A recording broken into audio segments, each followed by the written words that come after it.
Hello everyone, स्वागत है आप सभी का हमारे यूट्यूब चैनल पर जिसका नाम है सौरभ क्लासेस फॉर हिस्ट्री। मैं सौरभ आप सभी का अपने इस चैनल पर स्वागत करता हूं। आज मैं बीए सेमेस्टर 2 के पेपर थर्ड, जिसमें हमें हिस्ट्री ऑफ इंडिया 2 पढ़ना है, इस पेपर सब्जेक्ट से मैं आज एक महत्वपूर्ण टॉपिक आप लोगों के सामने लेकर उपस्थित हुआ हूं। आज हमारे अध्ययन का विषय है मौर्यों का पतन।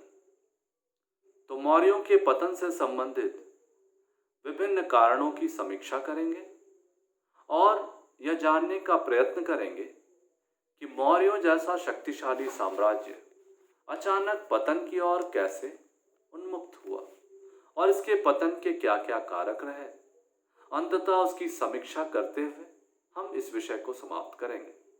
तो चलिए बिना समय गवाए हम अपने विषय को प्रारंभ करेंगे।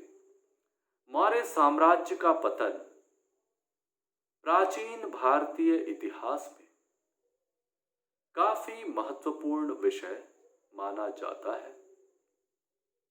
मौर्यों ने अपने पराक्रम से जिस विशाल साम्राज्य की नींव रखी, वह साम्राज्य अशोक की मृत्यु के 50 वर्षों के अंदर ही पतन के गर्त में समा गया। तो इसके पतन से संबंधित क्या कारण थे जो इसको पतन की ओर ले गए, इसे जानने के लिए हम प्रयास करेंगे। सबसे पहले कारक के रूप में हम पाते हैं कि मौर्यों का पतन में दुर्बल उत्तराधिकारियों का उत्तरदायित्व था। दरअसल वंशानुगत साम्राज्य तभी तक बने रहते हैं जब तक योग्य शासकों की श्रृंखला बनी रहे। चंद्रगुप्त और अशोक पराक्रमी योद्धा और कुशल प्रशासक थे, परंतु परवर्ती मौर्य शासक अयोग्य साबित हुए। परिणाम स्वरूप साम्राज्य विघटन की ओर उन्मुख हुआ। दूसरा महत्वपूर्ण कारक के रूप में हम पाते हैं कि मौर्यों के दूरस्थ प्रांतों के शासक अत्याचारी बन गए थे। अशोक ने उच्च अधिकारियों को वहां के नागरिकों को अकारण यातना नहीं देने का निर्देश दे रखा था। इसके लिए उसने केंद्र से निरीक्षण हेतु उच्च अधिकारियों को भेजने की व्यवस्था की। अशोक ने इन उच्च अधिकारियों की कार्यवाहियों पर नियंत्रण रखा, लेकिन उसके उत्तराधिकारी इन उच्च अधिकारियों पर नियंत्रण नहीं रख सके, जिसके परिणाम स्वरूप इन कर्मचारियों ने इसका दुरुपयोग प्रारंभ कर दिया। चंद्रगुप्त की विजयों, कौटिल्य के कूटनीति तथा अशोक के आदर्श के बावजूद मौर्य साम्राज्य के अंतर्गत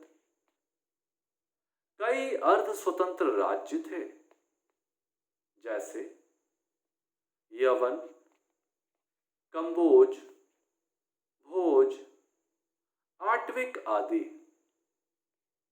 केंद्रीय सत्ता के दुर्बल होते ही ये प्रदेश स्वतंत्र हो गए। स्थायी स्वतंत्रता की इनकी भावना को चंद्रगुप्त ने अपने सुसंगठित शासन से तथा अशोक ने अपने धम से कम करने का प्रयास किया। अयोग्य उत्तराधिकारियों के काल में यह भावना नहीं थी, जिससे साम्राज्य विकटित हो गया। मौर्यों की दानशीलता ने मौर्य अर्थव्यवस्था को अस्त व्यस्त कर दिया। बौद्ध मठों और भिक्षुओं को बहुत सी धनराशि दान में दी गई। इसकी पुष्टि अन्य बौद्ध अनुश्रुतियों से भी होती है। शासन और सेना संगठन,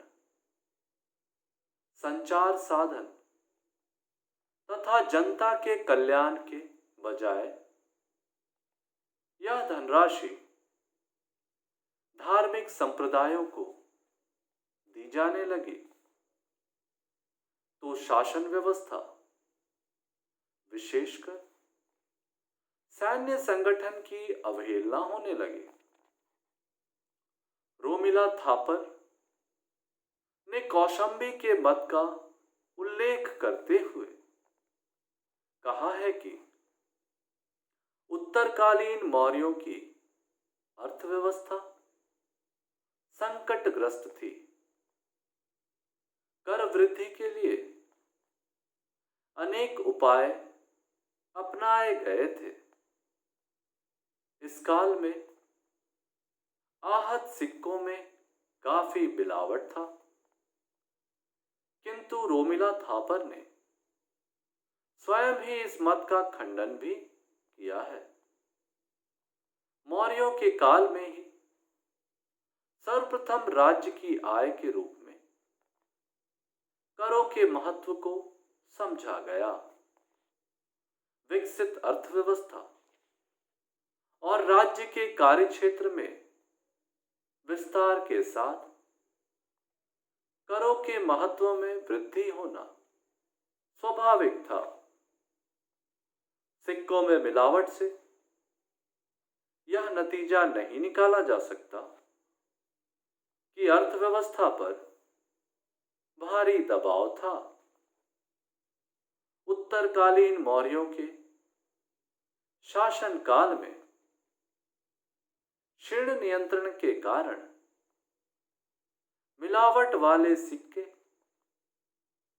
अधिक मात्रा में जारी होने लगे, विशेषकर उन प्रदेशों में जो साम्राज्य से अलग हो गए थे। रोमिला थापर ने मौर्य प्रशासन के केंद्रीकरण की प्रधानता का उल्लेख भी किया है। इस प्रकार के शासन हेतु यह आवश्यक है कि शासक काफी योग्य हो। लेकिन अशोक की मृत्यु के बाद साम्राज्य का विभाजन हो गया,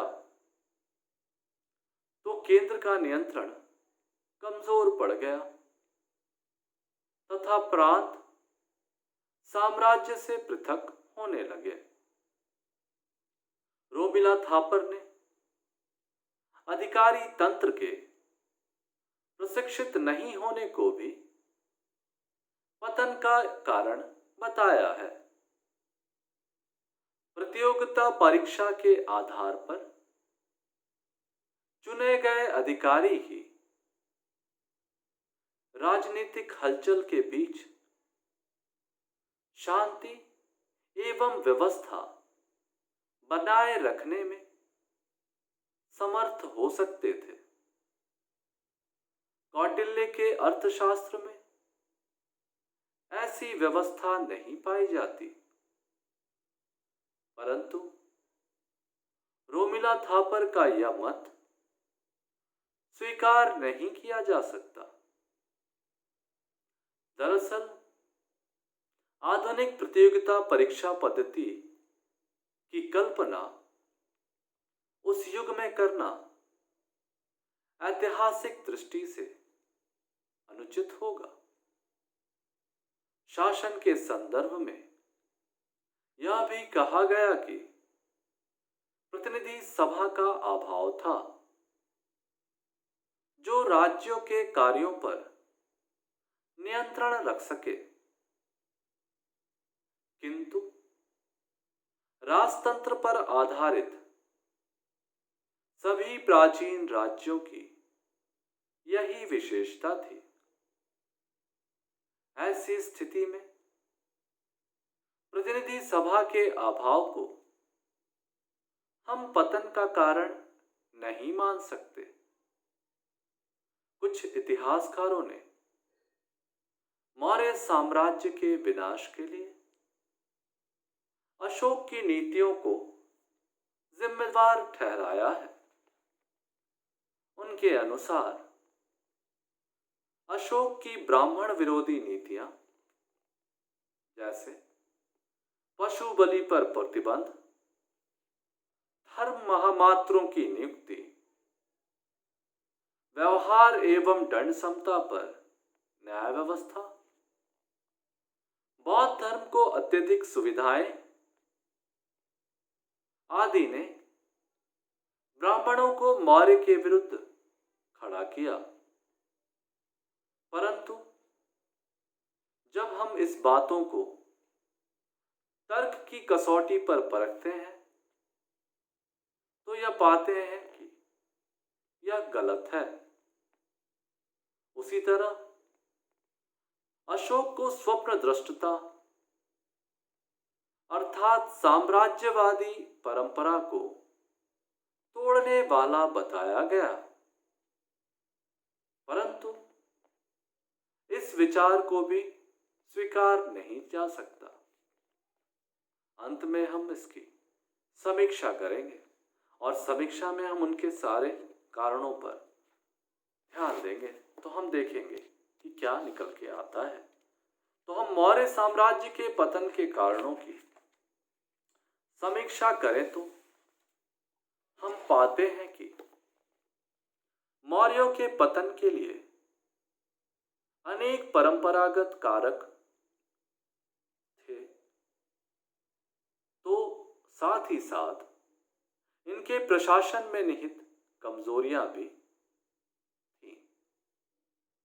इसके पतन के लिए मुख्य कारणों में अयोग्य उत्तराधिकारी, उच्चाधिकारियों के अत्याचार,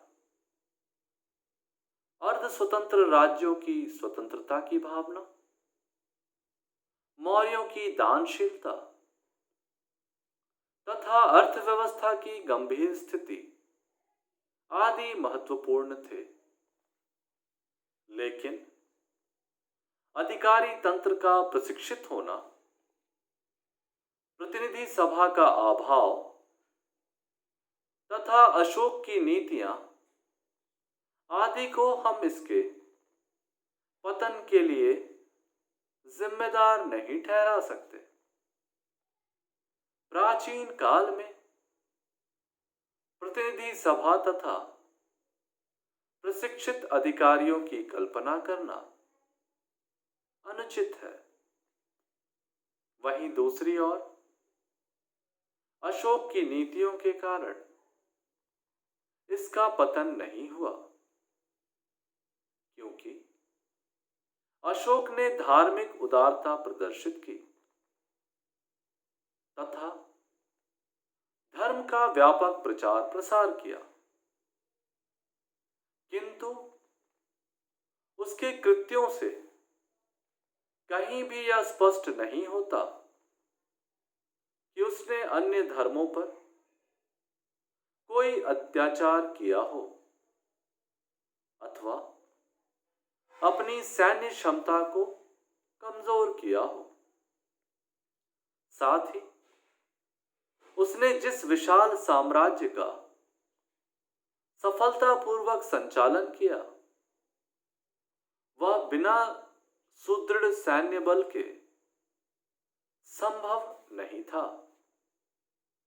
अतः स्पष्ट होता है कि मौर्यों के पतन में परवर्ती मौर्य शासकों की अदूरदर्शिता तथा परिस्थितियों से समन्वय करने का अभाव महत्वपूर्ण कारक रहा होगा।